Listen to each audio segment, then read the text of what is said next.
So hello दोस्तों, आप सबका स्वागत है पीएम की पाठशाला अपने इस यूट्यूब चैनल पे। आज से हम आपका ये पहला लेक्चर होगा।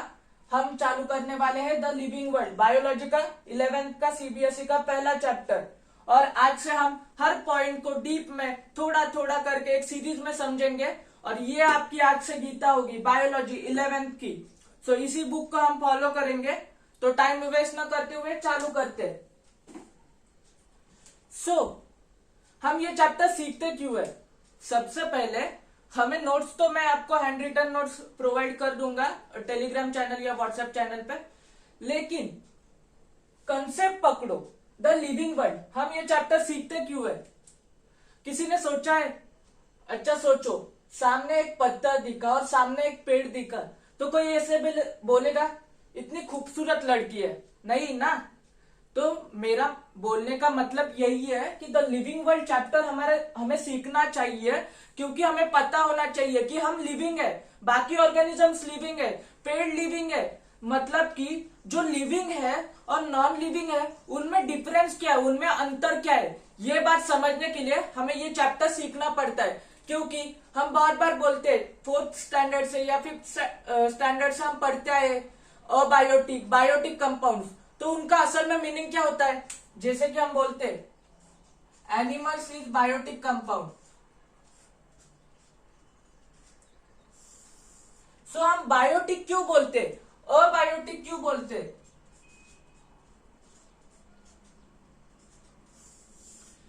ये दोनों इकोसिस्टम के पार्ट होते हैं।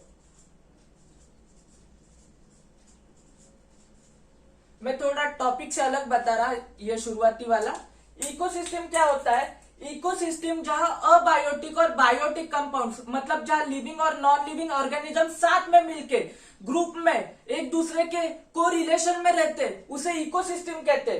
तो बायोटिक अबायोटिक हम बोलते हैं, तो लिविंग और नॉन लिविंग में अंतर कैसे करें, उनमें कौन से फीचर्स होते हैं, फीचर्स मतलब कौन से कैरेक्टर होते हैं, ये बताने के लिए, ये सीखने के लिए हमें ये चैप्टर पढ़ना पड़ता है। यहां से हम शुरुआत करेंगे, एकदम बेसिक से पकड़ेंगे।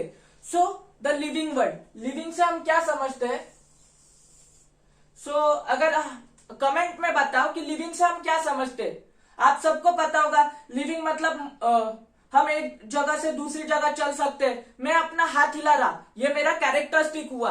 मेरे को पसीना आ रहा, धूप बहुत है, गर्मी बहुत है, ये मेरा कैरेक्टरिस्टिक हुआ। मैं सांस ले रहा, मेरे अंदर बहुत सारी रिएक्शन चल रही, मेटाबॉलिक रिएक्शन, कैटाबॉलिज्म, एनाबॉलिज्म, दोनों। मतलब एक ब्रेक डाउन रिएक्शन, एक वर्किंग रिएक्शन, मतलब जिसमें चीजें बनती है, दूसरे में चीजें खत्म होती है या कट होती है, वो रिएक्शन। तो इसीलिए हम लिविंग और नॉन लिविंग को कैरेक्टरिस्टिक्स देते, ताकि हम उन दोनों को अंतर या डिस्ट्रीब्यूट कर सके, अलग अलग कर सके और समझ सके।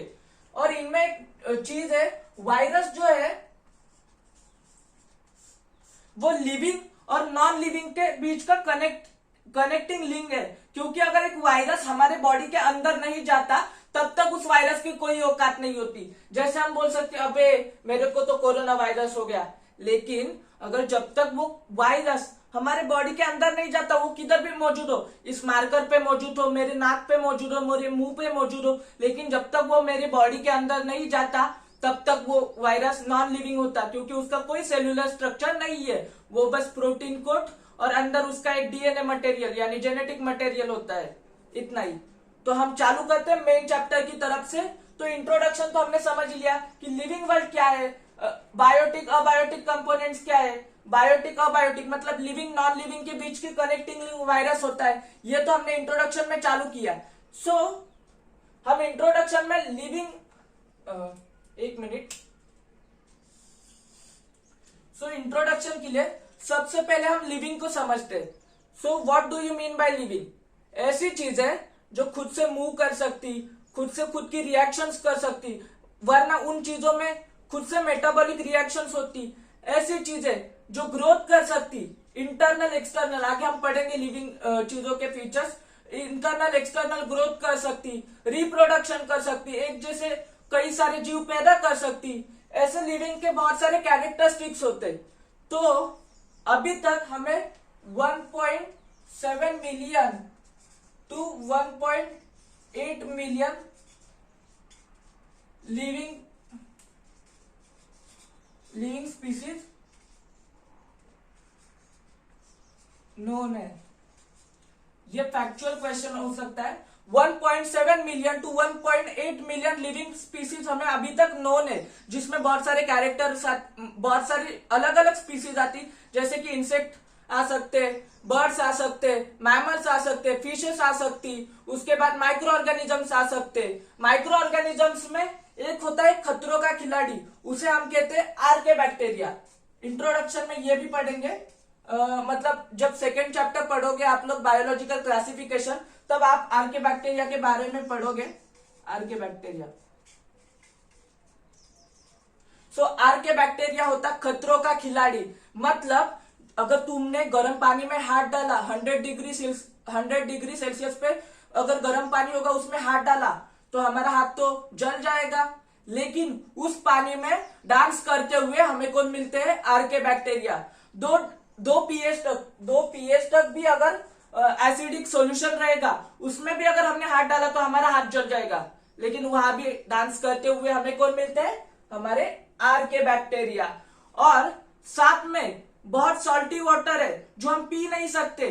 हाँ, इसमें एक फैक्ट है, पानी पीते पीते भी मौत हो सकती है अगर पानी खारा हुआ तो, लेकिन बहुत सॉल्टी वाटर है जो हम पी नहीं सकते, वहां भी कौन भागना कर रहा होता है? हमारा आर्केबैक्टीरिया।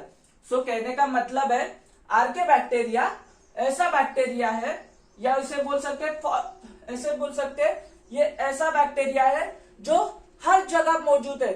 सो इसका मतलब क्या? लिविंग ऑर्गेनिजम्स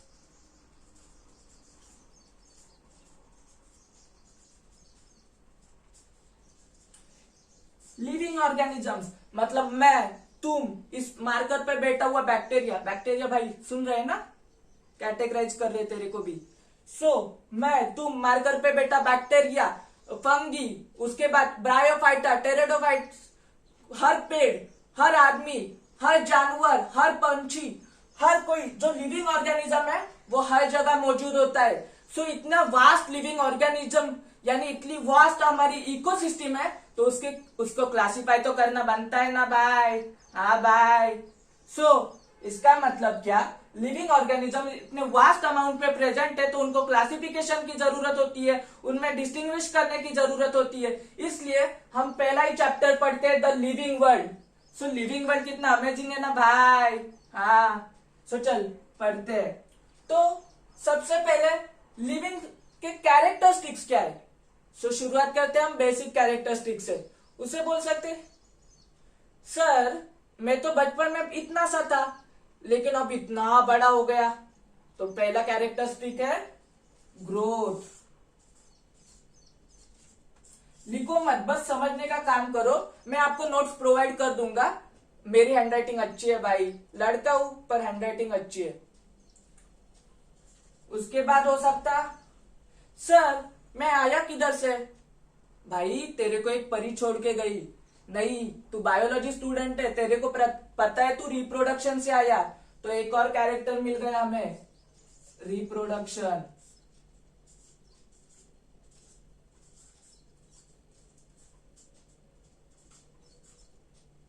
थर्ड, सर मेरे को ना पॉटी आ गई, मेरे को ना सुसु आ गई। बस भाई भाई बोल रहे, ऐसा मत समझो कि बस भाइयों के लिए, बहनों आपके लिए भी ये वीडियो है। बायोलॉजी हम सबको सीखना जरूरी है, क्योंकि हम पूरी जिंदगी में दूसरे के बॉडी में नहीं रहने वाले, खुद के बॉडी में रहने वाले। तो हमें पता होना चाहिए कि हमारा जो हार्ट है वो हमारे लिए क्या काम करता, ब्रेन हमारे लिए क्या काम करता, हम कैसे बीमार पड़ते। जिस बॉडी में हम पूरी जिंदगी रहने वाले, उस बॉडी के बारे में पता होना चाहिए ना भाइयों और बहनों। हाँ, यही बात। तो चलो, सो सर मेरे को पॉटी आई, मेरे को सुसु आई। सो ये कैसे आ रहा? सोचा कभी? Metabolic reactions. तो हमें एक और कैरेक्टर मिल गया, metabolic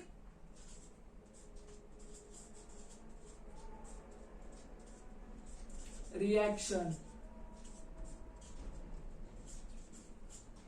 don't worry, metabolic reaction मतलब कोई बड़ी चीज नहीं है। मेटाबॉलिक रिएक्शन मतलब क्या, बॉडी के अंदर होने वाली बायोकेमिकल रिएक्शन, जिसमें बायोलॉजी भी इन्वॉल्व है एंड केमिकल रिएक्शंस भी इन्वॉल्व है, उन्हीं को हम नाम देते हैं मेटाबॉलिक रिएक्शंस।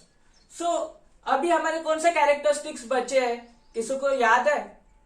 अच्छा सोचो सोचो सोचो। सो हम सोच रहे हैं, तो इसका मतलब क्या? ओके, एक मैं चीज समझाता एक कैरेक्टरिस्टिक के लिए। ओके, तो यहाँ मेरे पास एक सीजर है, मैंने ये सीजर खुद खुद को मार नहीं रहा, मैं दिखा रहा बस ऐसे की, अगर किसी को जोर से अगर किसी ने सीजर मारी तो हम इसके रिस्पॉन्स में, मतलब हमारे सराउंडिंग के रिस्पॉन्स में हम तुरंत एक रिएक्शन देते हैं जिसे हम बोलते हैं कंट्रोल एंड कोऑर्डिनेशन। सो अगर किसी ने मेरे हाथ पे सीजर मारी तो मैं तुरंत हाथ अयो ऐसा करूंगा, तो इस सराउंडिंग के लिए मेरी बॉडी ने रिस्पॉन्स किया, तो उसे ही हम कहते हैं कॉन्शियसनेस। तो ये चौथा कैरेक्टर मिल गया ना मेरे भाई, कॉन्शियसनेस।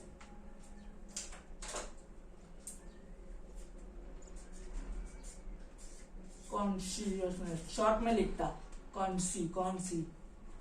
लेकिन इधर एक ट्विस्ट है, दुनिया का राजा कौन? दुनिया का कोई राजा नहीं है, समझे?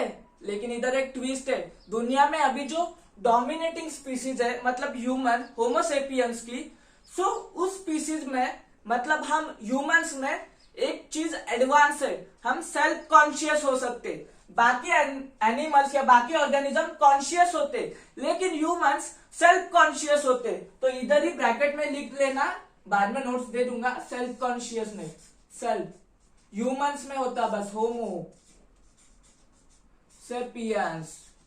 यार झुक के कमर दुख जाती है, लेकिन मजा आता आपके साथ। सो होमोसेपियंस सेल्फ कॉन्शियसनेस होती, मतलब मैं सोच सकता, हाँ भाई बस 30 दिन बचे, 30-35 दिन बचे, बायो का कुछ नहीं हुआ, नीट का पेपर है 5 मई को, काश पेपर पोस्टपोन हो जाए।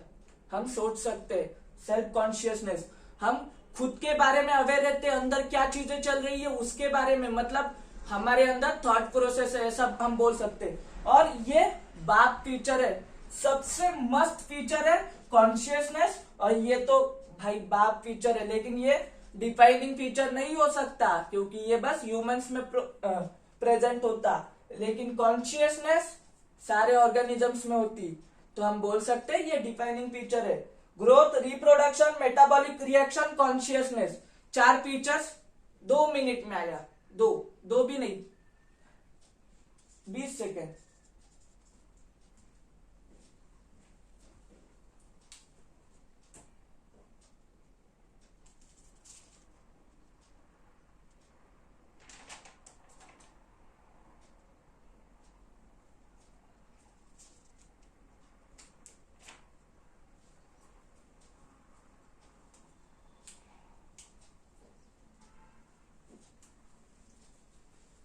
वापस आ गया, लो आपका भाई आ गया आपको बायो पढ़ाने।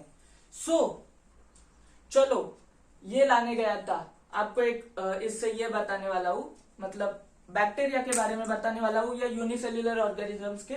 सो उसके लिए ये जरूरी है, हम प्रैक्टिकल से सीखेंगे, रिप्रोडक्शन प्रैक्टिकल नहीं सिखा सकता भाई, इतना चालाक मत बन, नॉटी बन रहा। सो हम प्रैक्टिकल से सीखेंगे बायो, क्योंकि सीखना जरूरी है, मार्क्स जरूरी थोड़ी है। लेकिन हाँ, bright future bright marks, no no no, चल कंसेप्ट पे फोकस कर, कंसेप्ट आएगी मार्क्स अपने आप आ जाएंगे। सो कोई फीचर बचा है, बुक खोल के देखो। हाँ, एक फीचर बचा है ना, सेलुलर ऑर्गेनाइजेशन। मतलब क्या? अरे मेरा हाथ पूरा का पूरा ऐसे ही थोड़ी बना, इसमें एक एक एक एक सेल है। अगर ये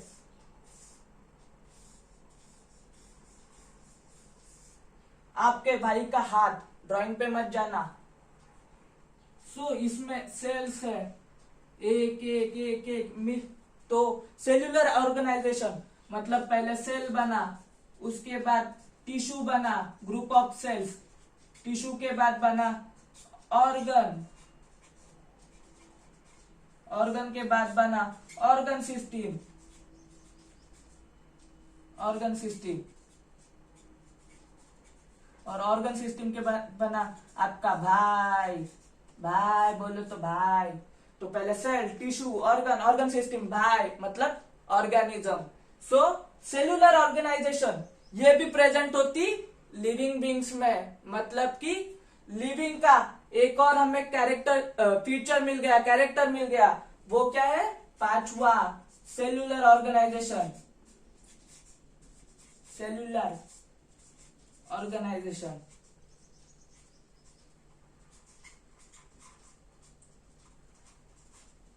सो चलो एक एक करके इन 5 नल्ले कैरेक्टर्स को हम तोड़ लेते, बचपन से सीखते आए।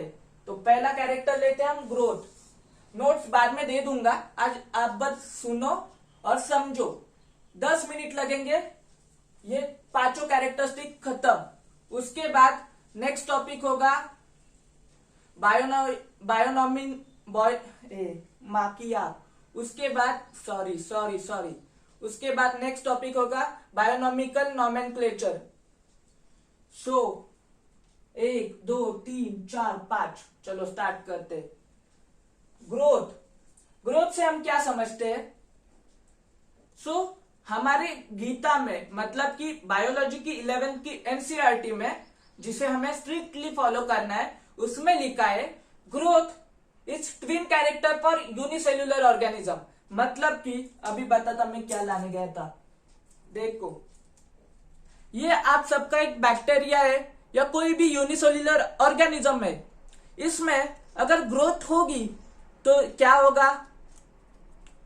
2 बैक्टीरिया बन गए, इनका नंबर बढ़ गया, क्योंकि है तो एक ही सेल ना, तो नंबर बढ़ने पे इनकी ग्रोथ भी हो गई और रिप्रोडक्शन भी हो गया।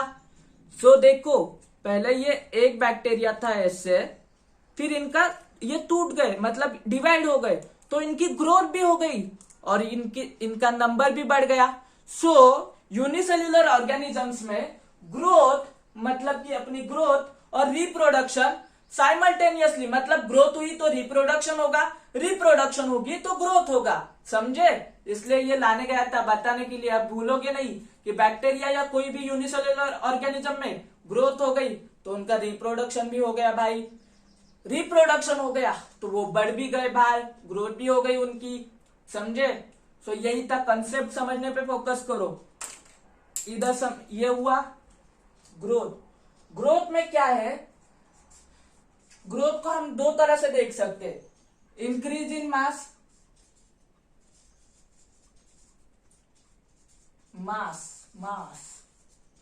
इंक्रीज इन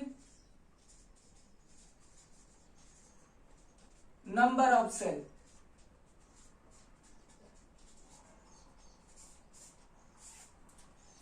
इधर increase in mass, increase in number of cell. एक चीज यहां पर समझो आप, अगर इंक्रीज इन मास हुआ, एक चीज दिखाता मैं,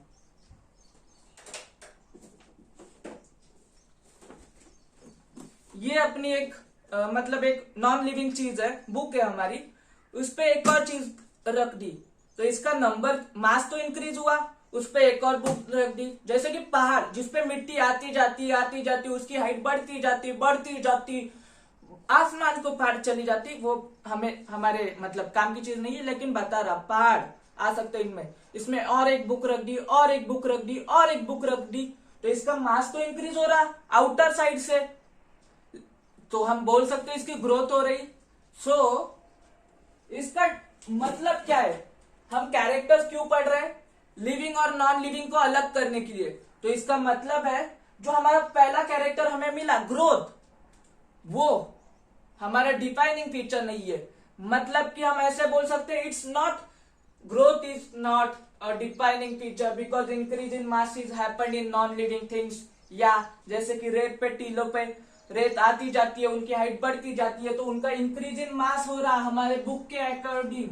लेकिन नंबर इन सेल्स, अगर सेल्स से बढ़ना देखे तो ये कैरेक्टरिस्टिक्स फीचर है कि increase in number of sales.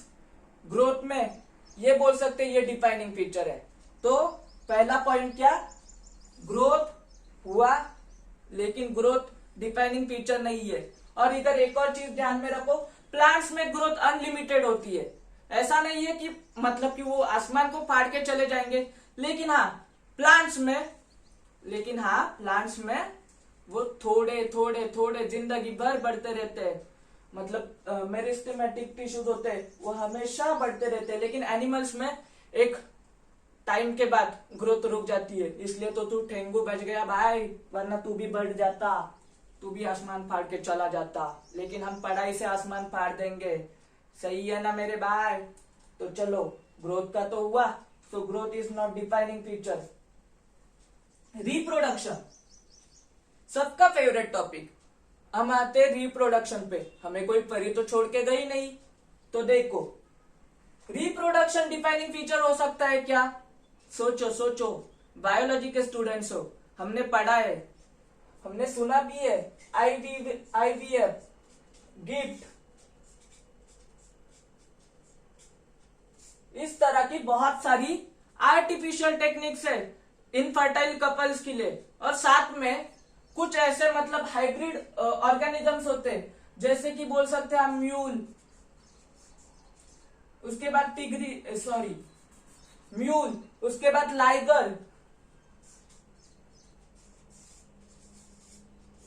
Tiger और लायंस से मिलके बनता है लाइगर, म्यूल। ऐसे बहुत सारे ऑर्गेनिजम्स होते हैं जो दो अलग अलग स्पीसीज से मिलके बनाए जाते हैं। तो उनमें क्या होता, अगर दो ऑर्गेनिजम्स अलग अलग स्पीसीज से मिलके बनाए, मतलब अलग अलग स्पीसीज के ऑर्गेनिजम्स में मेटिंग करके एक हाइब्रिड ऑर्गेनिज्म बना दिया, तो एक बात याद रखना, वो ऑर्गेनिज्म हमेशा इनफर्टाइल होगा। वो आगे ऑफस्प्रिंग्स मतलब बच्चे पैदा नहीं कर सकता। मतलब जो लाइगर है, टाइगर और लायन से मिलके बना है, वो लाइगर अनफर्टाइल होगा, मतलब कि वो आगे और लाइगर पैदा नहीं कर सकता। अगर हमें नए लाइगर चाहिए होंगे तो हमें एक नया टाइगर, एक नया लायन लेना होगा, समझे। सो म्यूल गधे और घोड़ी से बढ़ के गधे और घोड़ी से लाइगर। सो रिप्रोडक्शन कैरेक्टरिस्टिक डिफाइनिंग फीचर तो नहीं है, ये हम सीख गए। क्यों? क्योंकि बहुत सारे ह्यूमन कपल्स ऐसे होते हैं जो अनफर्टाइल होते हैं, उनको आईवीएफ, गिफ्ट ऐसे मतलब कि आर्टिफिशियल मेथड्स की जरूरत पड़ती है। बहुत सारे ऑर्गेनिजम्स ऐसे होते हैं जो इनफर्टाइल होते हैं, जो दो अलग अलग स्पीसीज से मिलकर बने होते हैं। साथ में बहुत सारे ऐसे ऑर्गेनिजम्स होते हैं जो रिप्रोडक्शन करने के लिए बने ही नहीं होते। For example workers bee. तो बीज में क्या होता है, एक वीन होती है, वही बस फर्टाइल होती है, बाकी सारे इनफर्टाइल होते हैं। सो वर्कर भी एग्जाम्पल आ सकता। तो हमने क्या बोला था, ऐसे कैरेक्टरिस्टिक्स जो नॉन लिविंग को लिविंग से अलग करे। लेकिन कुछ लिविंग रिप्रोडक्शन कर ही नहीं रहे, तो रिप्रोडक्शन को हम डिफाइनिंग कैरेक्टरिस्टिक्स बोल सकते हैं? ना ना ना, ये गलती मत करना। Reproduction is not a defining characteristic. Okay, ये समझा? हाँ, अभी यह बताया था, अगर यूनिसेल्युलर ऑर्गेनिजम्स में रिप्रोडक्शन हुआ तो यूनिसेल्युलर ऑर्गेनिज्म बढ़ा ना भाई, तो उसकी ग्रोथ भी हुई, समझा ना भाई। ओके, सो रिप्रोडक्शन, ग्रोथ दोनों नॉन डिफाइनिंग कैरेक्टर। हमने दो कैरेक्टर देखे, दोनों नॉन डिफाइनिंग थे। अब आते मेटाबॉलिक रिएक्शन पे। मेटाबॉलिक रिएक्शन को हम कैटाबॉलिक रिएक्शन, हैंडराइटिंग गंदी होनी चाहिए तभी अच्छे डॉक्टर बनते हैं। Catabolic reaction, anabolic reaction.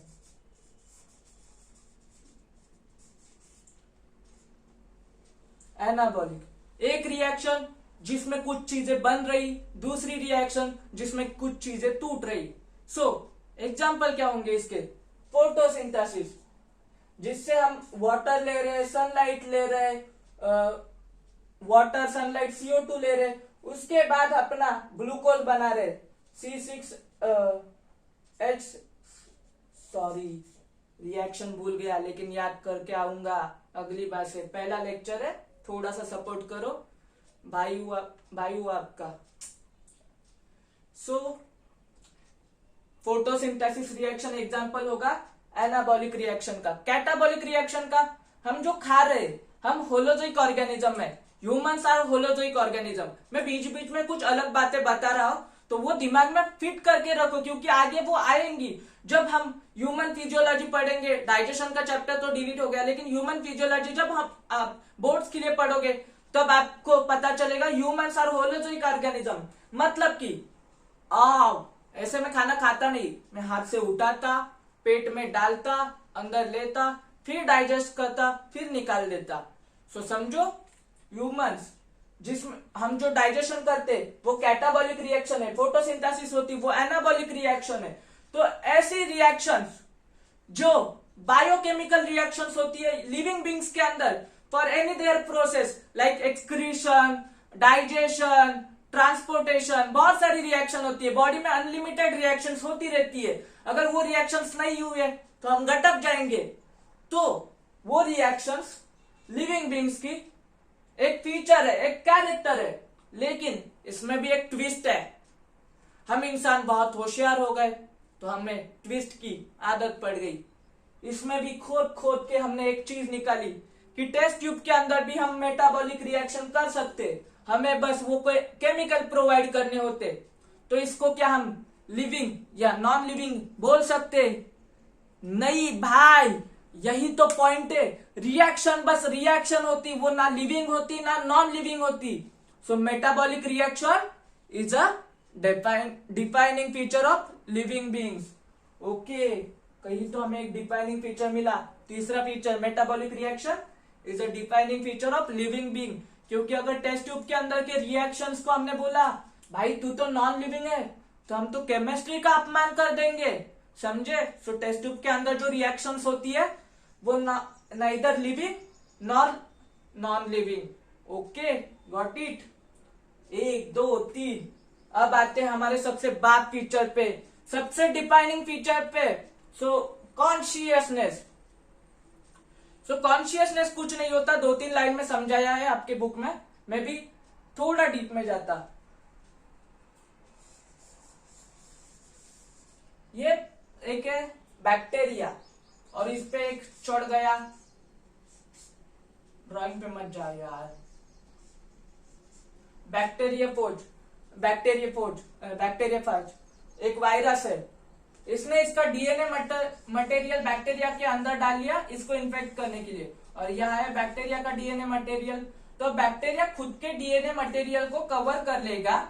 इतना छोटा ऑर्गेनिज्म जो हम आंखों से देख नहीं सकते वो खुद के डीएनए मटेरियल को कवर कर लेगा, और उसके बाद ये डीएनए मटेरियल को कवर करके बैक्टीरिया क्या करेगा, एक एंजाइम छोड़ेगा जो इस वायरस के डीएनए मटेरियल को खत्म कर देगा। तो यहां से हम क्या सीख सकते हैं? छोटा सा छोटा ऑर्गेनिज्म भी सराउंडिंग के लिए रिस्पॉन्स करता, समझे? तो तुम तो बड़े ऑर्गेनिज्म हो, तुम तो ऑब्वियसली रिस्पॉन्स करोगे। जैसे कि अगर मेरे को किसी ने थप्पड़ मारा तो मेरा गल इधर से इधर जाएगा। देखते नहीं आप सीरियल में, एक थप्पड़ सीरियल में 3-3 बार दिखाते, देखते नहीं? ऑब्जर्व करो, बायो हर जगह है। हम हर चीज को रिस्पॉन्स करते हैं, वो बायो का पार्ट है, समझे? सो कॉन्शियसनेस मतलब क्या? अपने सराउंडिंग के लिए रिस्पॉन्स करना। हाँ भाई, आपको किसी ने गर्म किया तो आप 2-4 समझो लगा के दोगे ना उसके गाल के नीचे। एग्जाम्पल समझो, सच्ची में मत लड़ने जाओ, अहिंसा परमो धर्म, समझे? तो कॉन्शियसनेस ये लिविंग ऑर्गेनिज्म का डिफाइनिंग फीचर है और सबसे कॉम्प्लेक्स फीचर भी है, समझे? फिर से रिपीट कर रहा, कॉन्शियसनेस लिविंग ऑर्गेनिज्म का डिफाइनिंग फीचर है और सबसे कॉम्प्लेक्स फीचर भी कॉन्शियसनेस ही है। ओके, और सबसे बड़ा फीचर भी यही है। सेल्फ कॉन्शियसनेस पे आते हैं। सेल्फ कॉन्शियसनेस मतलब क्या? सेल्फ कॉन्शियसनेस मतलब खुद के अंदर जो चीजें हो रही उनके बारे में अवेयर रहना। सो सेल्फ कॉन्शियसनेस ये बस ह्यूमन बींग्स का फीचर है। तो आपको ऐसे क्वेश्चन आ सकता, फॉर एग्जाम्पल ऐसे क्वेश्चन आ सकता आपको कि स्टेट अबव स्टेटमेंट ट्रू और फॉल्स, और उसका रीजन असर्शन में आ सकता कि consciousness is defining feature of living being, self consciousness is also defining feature of living being. यहां पर गलती कर जाओगे, self consciousness is not defining feature of living being, क्योंकि ह्यूमंस ही नहीं आते अकेले लिविंग बीइंग में, बाकी जानवर भी आते, टाइगर आता, लायन आता, एलिफेंट आता, बाकी ऑर्गेनिजम्स, माइक्रो ऑर्गेनिजम्स आते, बैक्टीरिया आते, फंगी आती, पेड़ आते। So self consciousness defining feature नहीं है, लेकिन कॉन्शियसनेस डिफाइनिंग फीचर है। क्योंकि अगर हमें किसी पेड़ को, अभी पेड़ तो नहीं है, मेरा हाथी पेड़ समझ लो, अगर मैंने इस साइड से सनलाइट दी इस पेड़ को, तो इस पेड़ की पत्तियां इस साइड मुड़ जाएंगी ज्यादा सनलाइट लेने के लिए, ज्यादा फोटोसिंथेसिस करने के लिए। वैसे ही छुई मुई का पौधा होता है। अगर फॉर एग्जाम्पल ऐसे समझाता, ये पेजेस है, पेड़ की पत्तियां है, ये ऐसी है, और मैंने इधर से सनलाइट दी, तो ये पत्तियां इस साइड जाएंगी। पेड़ को पता है कहां से सनलाइट आ रही, वो रिस्पॉन्स कर रहा है, उसके पास कॉन्शियसनेस है, लेकिन सेल्फ कॉन्शियसनेस नहीं है। साथ में छुई मुई का पौधा है, ये छुई मुई के पौधे की एक पत्ती है, उसका अगर हमने टच किया तो वो खुद को फोल्ड कर लेती है, उसको ही हम बोलते हैं शर्मीली पत्ती। क्यों? क्योंकि उसके अंदर केमिकल रिएक्शंस हो जाती है, उसको पता चल जाता है कोई तो मेरे को टच कर रहा। So consciousness is defining feature, self consciousness is not defining feature, बस हम इंसानों के अंदर है वो। Cellular organization last. अभी तक हमें दो डिफाइनिंग, दो नॉन डिफाइनिंग, दो डिफाइनिंग फीचर मिल गए। सेलुलर ऑर्गेनाइजेशन क्या कहते हैं, डिफाइनिंग करे या नॉन डिफाइनिंग करे? जैसी दृष्टि वैसी सृष्टि बोलते हैं ना, लेकिन बायो में वैसा नहीं चल सकता, साइंटिफिक टेम्परामेंट होना चाहिए। सो सेलुलर ऑर्गेनाइजेशन,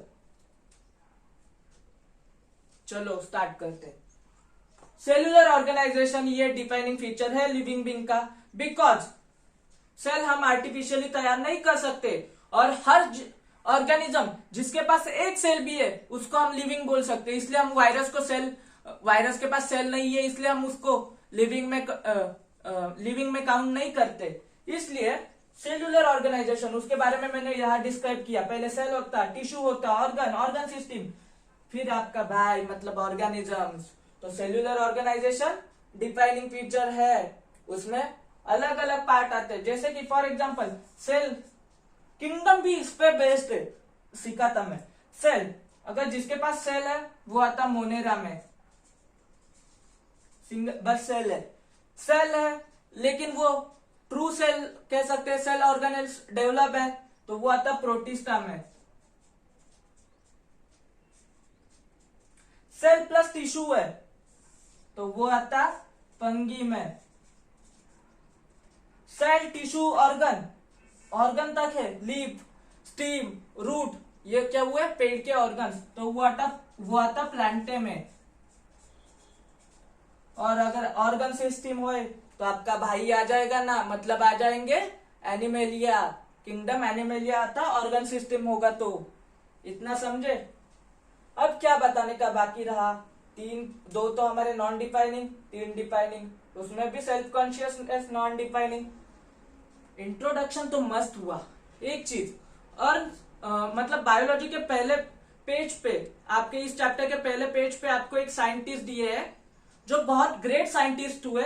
उन्होंने स्पीसीज, मतलब हम आज स्पीसीज को जिस प्रॉपर डेफिनेशन में पढ़ते हैं ना, स्पीसीज की सबसे ज्यादा फॉलोड डेफिनेशन दी, मतलब सबसे ज्यादा आज भी हम उसी डेफिनेशन को फॉलो करते हैं। तो वो डेफिनेशन क्या थी? वो इस कंसेप्ट पे भी बेस्ड थी कि म्यूल लाइगर बनाए उस कंसेप्ट पे।